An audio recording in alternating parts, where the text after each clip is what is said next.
Today I want to talk a little bit about the value investing. The basic concept of value investing obviously is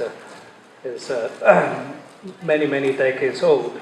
But today I think it is as relevant as when it was first laid out by Benjamin Graham at Columbia 6-7 decades ago.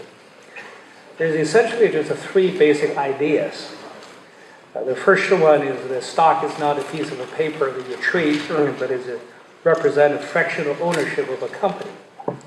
And therefore, valuing a stock ought to really have a basic variance of valuing the company as a whole.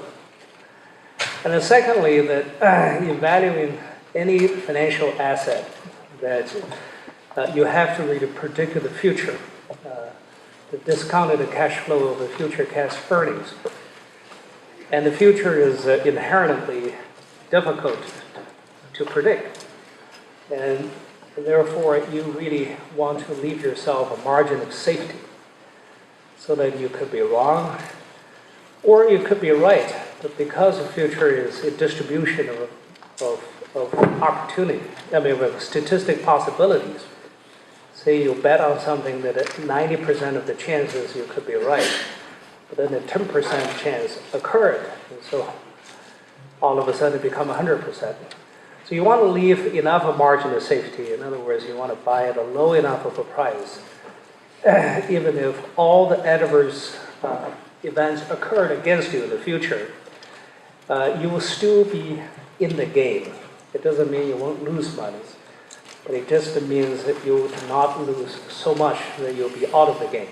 Because investing is really a long game. It can play over the life of anybody's career. And so you want to be really in the game somehow over the long haul.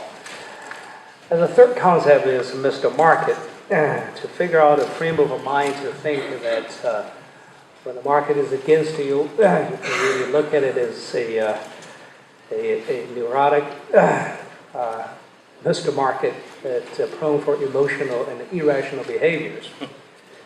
So those are the three basic concepts.